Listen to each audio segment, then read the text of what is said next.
Bismillah.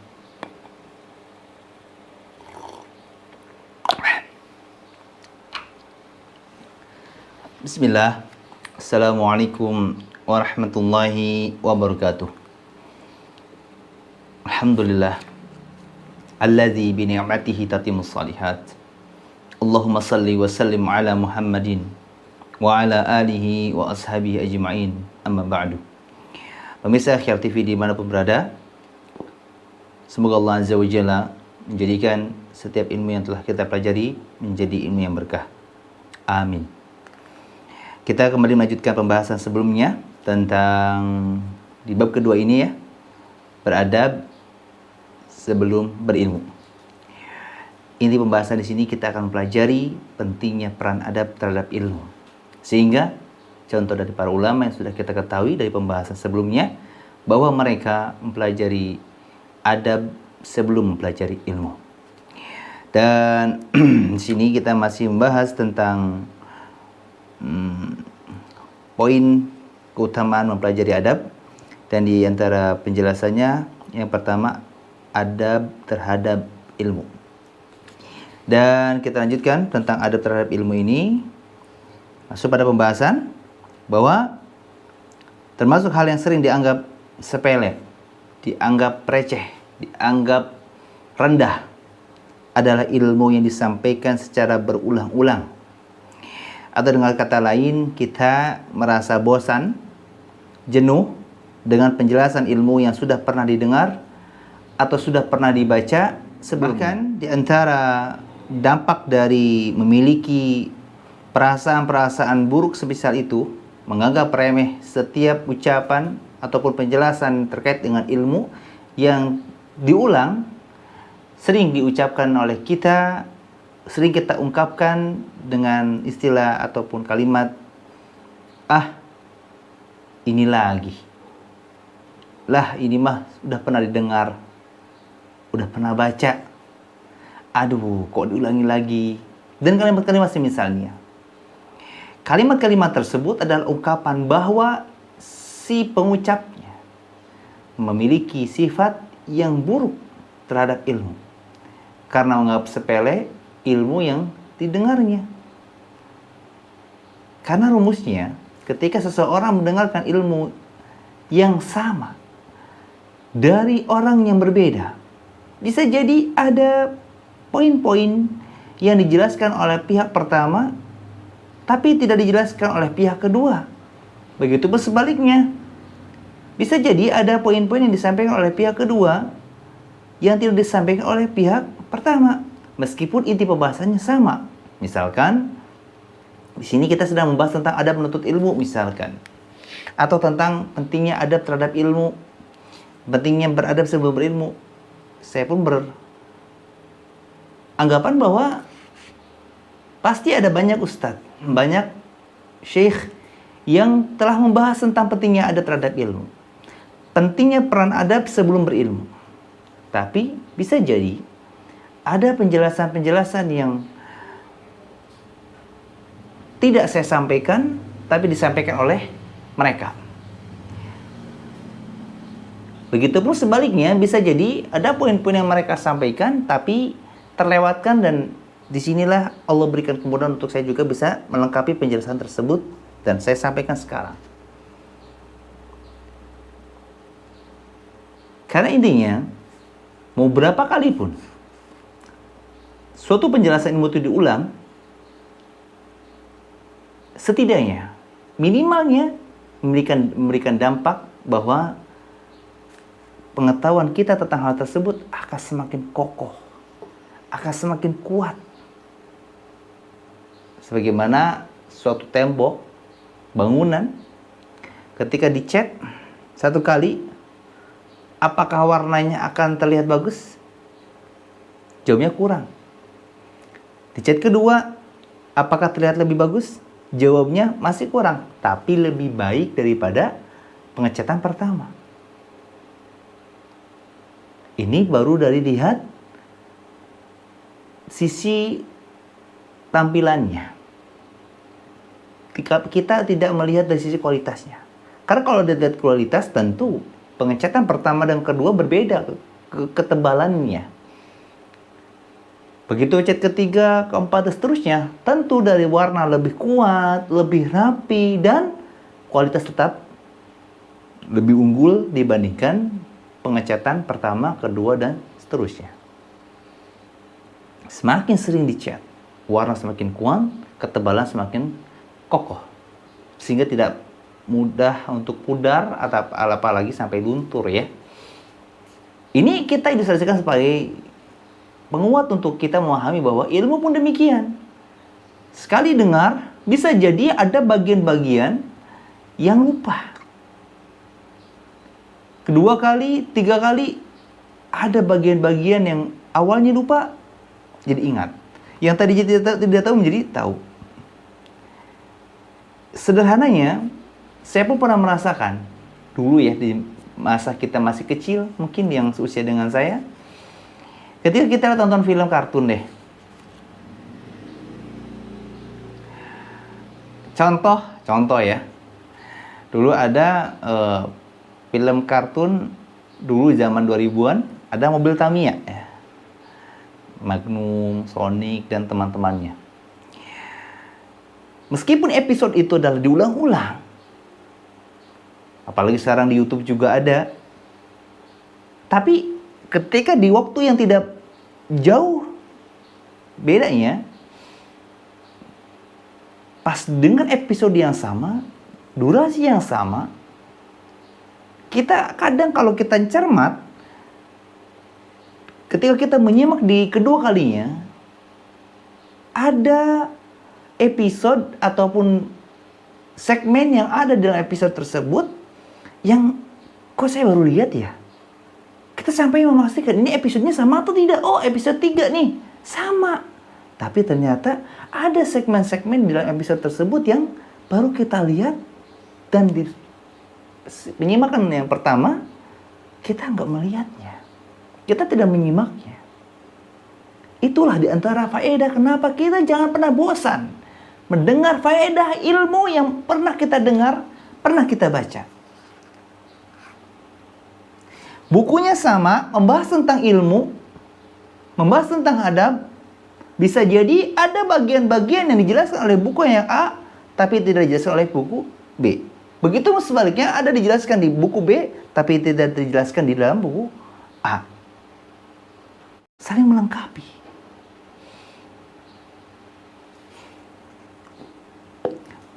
Sama-sama bahan baku, sama-sama tahapan, tapi ketika dibuat oleh koki yang berbeda, setidaknya ada rasa yang berbeda di dalamnya.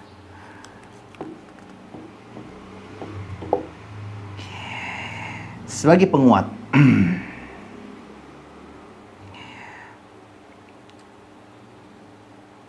Imam Atha bin Abi Rabah rahimahullah berkata, ada seorang laki-laki menceritakan kepadaku tentang suatu cerita. Maka aku diam untuk benar-benar mendengarkannya. Seolah-olah aku tidak pernah mendengar cerita tersebut. Padahal sungguh aku pernah mendengar cerita tersebut sebelum dia dilahirkan. Kitab Syiar Alamin Nubala jilid 5 halaman 86. Bayangkan, inilah di antara cerminan akhlak para ulama yang Allah berkahi ilmunya. Seorang Imam Atha rahimahullah, ketika mendengar suatu cerita dari seseorang, dia memposisikan dirinya seperti orang yang belum pernah mendengar cerita tersebut. Tentu di sini bukan berarti berbohong. Karena Atha bin Abi Rabah tidak menyatakan kepada si orang yang bercerita, saya tidak pernah atau belum pernah mendengar cerita ini, tidak. Atau hanya menanggapi ceritaan tersebut dan memposisikan dirinya seperti orang yang belum pernah mendengar cerita tersebut, sehingga beliau sempat dan ingin mendengarkan cerita tersebut dengan antusias. Karena anggapan orang yang sudah pernah mendengar dengan yang belum pernah mendengar akan berbeda raut wajahnya, akan berbeda cara menyimaknya, tentu di sini jangan sampai raut wajah atau sikap kita ketika mendengar cerita dari seseorang membuat orang yang bercerita itu merasa tidak nyaman berceritanya. Wah, kayaknya udah pernah tahu nih ceritanya, jadi nggak asik gitu kan. Di sini Al-Top dengan diam, dengan tenang, dia memposisikan dirinya di hadapan orang yang sedang bercerita seperti orang yang belum pernah mendengar cerita tersebut, meskipun cerita itu pernah dia dengar sebelum orang yang bercerita tersebut lahir. Luar biasa. Kalau kita kan, oh iya saya tahu tuh saya tahu. Yang bercerita belum tuntas menceritakan ceritanya sudah dipotong. Wah, pasti endingnya begini nih.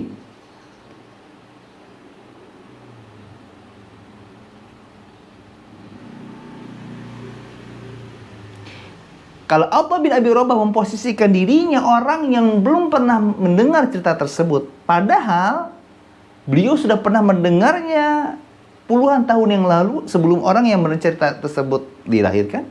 Kalau kita memposisikan diri kita seperti orang yang sangat tahu tentang cerita tersebut, meskipun kita pun terkadang tahunya dari orang lain atau lihatnya baru sekali. Lagi-lagi, berbeda zaman tidak mutlak menjadikan kita akan menjadi orang yang tertinggal terus, tidak. Kita akan bisa mengikuti jejak para ulama salaf. Mereka yang Allah karuniakan keberkahan dalam kehidupannya, usianya, ilmunya. Dengan cara kita pun mengikuti setiap tahapan belajar yang mereka alami. Kita mengikuti setiap gaya hidup yang mereka percontohkan. Yang namanya meniru harus mengikuti setiap apa yang telah ditirukan. Jangan pernah kita meniru sesuatu yang tidak ditirukan.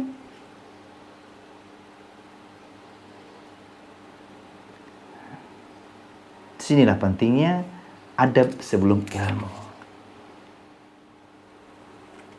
Karena pada hakikatnya yang kita butuhkan adalah ilmunya. Bukan orang yang mengucapkannya. Bukan orang yang menyampaikannya. Bukan orang yang menceritakannya. Jadi meskipun orang yang menyampaikan nasihat atau ilmu yang pernah ataupun belum pernah kita dengar kepada kita, dan kita tidak suka kepadanya, atau karena usia kita lebih tua darinya, maka wajib atas kita untuk tetap menerima nasihat atau ilmu yang disampaikannya dan tetap menghormatinya. Pada tahun sekitar 2018 atau 19 ya, saya pernah mendapat kesempatan untuk mengisi daurah ataupun kajian yang intensif di suatu masjid di momen Ramadan pada subuh begitu. Kejadiannya waktu itu ada beberapa jamaah yang mengikuti kajian itu secara rutin dan ada yang tidak. Bertepatan di masjid tersebut juga diselenggarakan ada kegiatan itikaf. Dan ada beberapa anggota itikaf yang ikut dan ada juga yang tidak. Tapi sebagian besar ikut, hanya yang tidak ikut hanya 1-2 lah. Ada subhanallah, salah satu jamaah, dia memang sudah lama juga pernah curhat kepada saya di tahun sebelumnya. Setelah saya mengisi kajian, dia bercerita kepada saya bahwa di antara alasan saya, Ustadz, kenapa saya sering tidak mengikuti kajian-kajian rutin yang ada di sekitar sini, gitu ya, sekitar daerah tersebut, karena terkadang apa yang disampaikan oleh ustadznya itu sudah pernah saya dengar. Bahkan ada sebagian besar yang disampaikan itu sudah pernah saya baca. Jadi saya kadang kalau menghadiri kajian itu ya saya pastikan ustadz tersebut memiliki wawasan yang luas menurut saya.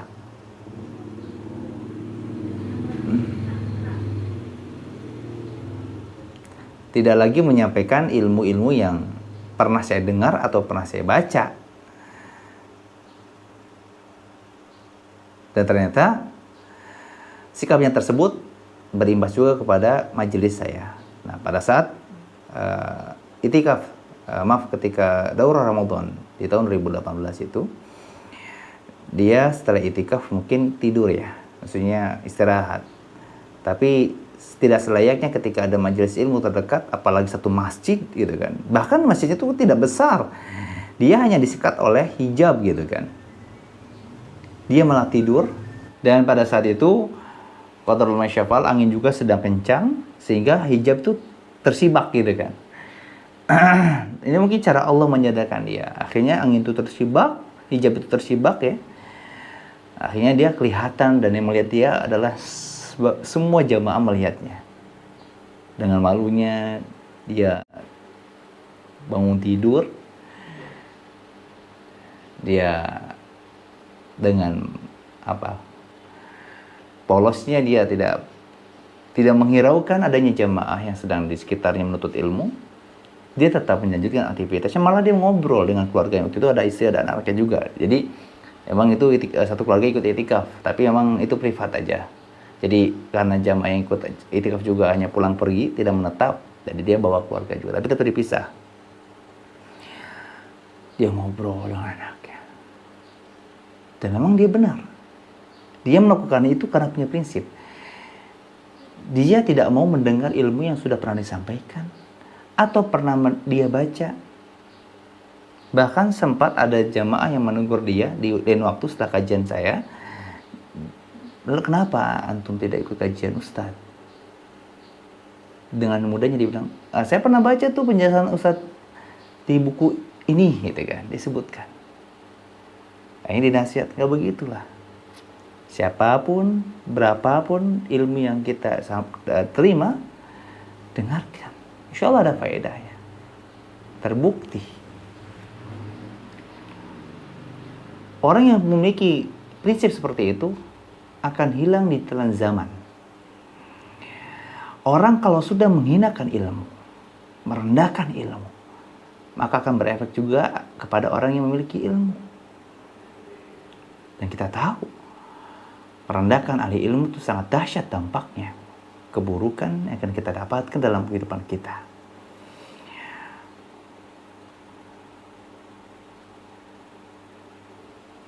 Kejadian demi kejadian Allah perlihatkan kepada dia tentang konsekuensi dari dampak prinsipnya tersebut. Tahun demi tahun tidak ada perubahan baginya, kecuali semakin tersesat dalam pemikiran. Akhirnya yang awalnya dia dipercaya sebagai pengurus masjid, bahkan dipercaya juga untuk mengisi kelas beberapa majelis ya, bahasanya begitu. Akhirnya tidak dipercaya lagi. Gitu kan. Ilmu tidak akan berkah didapatkan dari orang-orang yang semisal itu. Dia saja tidak peduli dengan adab, tidak memuliakan ilmu, bagaimana Allah akan muliakan ilmu yang disampaikannya pada orang lain. Sampai saya pernah mengonsultasikan kepada salah satu guru saya. Saya bertanya, Ustaz, bagaimana menyikapi orang yang memiliki prinsipnya seperti ini, Ustaz? Yang memiliki gaya hidupnya kayak gini, Ustaz. Gaya menuntut ilmunya seperti ini, Ustaz. Maka Ustaz bilang, gak perlu antum hiraukan, orang yang seperti itu akan hilang di telan zaman. Biarkan saja. Karena antum nasihatkan pun tidak akan didengar. Apalagi dia udah punya prinsip bahwa dia hanya akan mendengar ilmu yang disampaikan oleh Ustadz yang memang dihormatinya. Kalau posisi kita tidak dihormati, untuk apa kita sampaikan nasihat itu? Sudah mah memiliki sifat buruk, menghinakan ilmu, menghinakan penuntut ilmu, menghinakan orang yang memiliki ilmu, ditambah dia memiliki fanatisme, ya, fanatik. Inilah di antara contoh. Siapapun di antara kita yang memiliki prinsip menuntut ilmu semisal ini perlahan akan binasa. Bukan hanya keberkahan Allah hilangkan dari kita, perlahan hidup kita akan menjadi runyam yang berujung kepada futur, lemah semangat. Bisa jadi menyebabkan Allah cabut kembali hidayah yang telah Allah berikan. La haula wala quwwata illa billah. Ya, sekali lagi, jangan pernah kita memiliki anggapan kan sudah pernah mendengar, kan sudah pernah membaca. Ya, sekali lagi, penjelasan-penjelasan yang sudah saya sampaikan itu bisa menjadi solusi untuk kita keluar dari zona yang menyebabkan kita terhalang dari ilmu, disebabkan kita menganggap remeh ilmu dan ahli ilmu. Kita lanjutkan, masuk kepada bagian kedua. Bagian pertama tentang adab terhadap ilmu, bagian kedua tentang adab terhadap guru. Sekarang kita akan fokus bagaimana caranya menerapkan adab terhadap orang yang memiliki ilmu atau dengan istilah guru. Pada poin yang kedua ini adalah hal yang saat ini sangat tidak dipedulikan oleh sebagian besar penuntut ilmu, termasuk kita. Di antara mereka, termasuk kita, banyak yang sering diam-diam saling menggibahi gurunya, membicarakan tentang sesuatu yang tidak disukai oleh gurunya.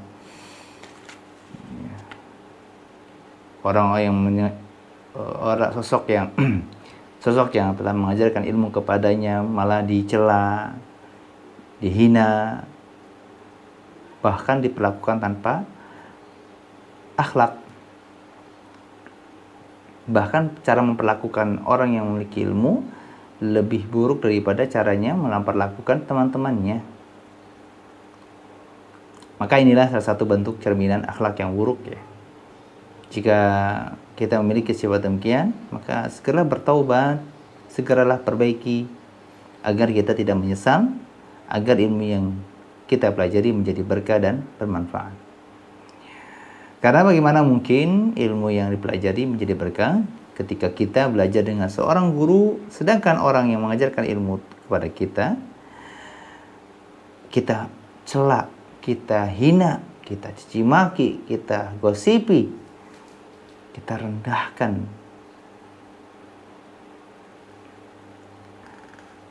Maka saya sebagai penulis dari buku ini mengajak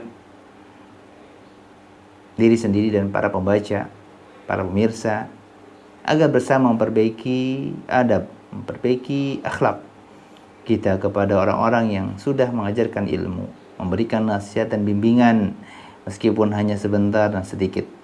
Karena mereka sangat baik sudah mau mengajarkan ilmu yang dimilikinya kepada kita, membimbing kita penuh dengan perjuangan dan kesabaran. Maka sudah sangat layak kita membalas kebaikannya tersebut dengan kebaikan lagi, bukan dengan keburukan dan kejahatan. Kemudian di antara adab kepada guru yang harus kita perhatikan dan kita biasakan adalah pertama, menghormatinya. Ini adalah pengamalan dari hadis Abdullah bin Amr bin Al-As radhiyallahu anhuma. Dia berkata bahwa Rasulullah sallallahu alaihi wasallam bersabda, "Laisa minna man lam yarham saghirana wa yuwaqqir kabirana." Tidak termasuk golongan kami orang yang tidak mau menyayangi yang kecil di antara kami dan tidak menghormati yang lebih tua di antara kami. Hadis riwayat At-Tirmidzi nomor hadis 1919. Dan Abu Thahir menyatakan bahwa hadis ini hasan. Karena menghormati bukanlah dengan meletakkan tangan kanan di atas kepala, melainkan kita memperlakukan seseorang dengan akhlak yang baik, memenuhi haknya, tidak menyinggung peserta, menyakiti perasaannya, dan memposisikan seseorang sesuai kedudukannya. Itulah hakikat menghormati. Hadis ini semakna juga dengan hadis yang sudah pernah kita bahas di bab pertama tentang beradab kepada guru ya. Nabi sallallahu alaihi wasallam bersabda, "Laisa minna man lam yujilla kabirana wa yurham saghirana wa ya'rif li'alimina." Tidak termasuk golongan kami orang yang tidak menghormati yang lebih tua dan menyayangi yang lebih muda, serta yang tidak mengerti tentang hak orang yang berilmu agar diutamakan pandangannya. Ini hampir semakna ya. Kedua hadis ini sama-sama diriwayatkan oleh Imam At-Tirmidzi dan derajat hadisnya sama-sama hasan. Dan kita juga harus paham bahwa menghormati itu tidak seperti dalam ritual upacara. Kita meletakkan tangan kanan di atas kepala. Bukan begitu menghormati itu. Kita memperlakukan seseorang dengan akhlak yang baik. Di antara perinciannya adalah kita berusaha memenuhi haknya, tidak menyinggung serta menyakiti perasaannya, dan memposisikan seseorang sesuai kedudukannya. Banyak di antara kita yang salah memahami tentang hormat, sehingga salah juga dalam menerapkannya. Sebaiknya kita dalam memahami suatu istilah harus paham dengan benar, agar ketika mengamalkannya juga benar.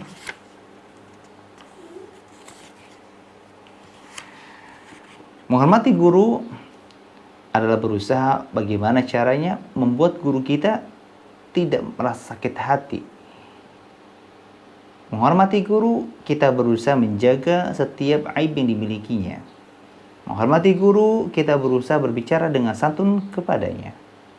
Terhadap kepada guru, kita berusaha bagaimana caranya setiap tingkah laku kita membuatnya nyaman. Insya Allah, penjelasan tentang selanjutnya, yakni bagian kedua, memanggil dengan sebutan yang baik, yang merupakan poin di antara adab terhadap guru, kita akan bahas di pertemuan selanjutnya. Setidaknya dari pembahasan ini kita mendapat belajar bahwa untuk mendapatkan ilmu yang berkah membutuhkan proses yang panjang. Bukan hanya fokus kepada ilmu, kita juga fokus kepada orang yang memiliki ilmu, yang telah mengajarkan ilmunya kepada kita. Subhanakallahumma wa bihamdika asyhadu an la ilaha illa anta astaghfiruka wa atubu ilaik. Assalamualaikum warahmatullahi wabarakatuh. Bismillah.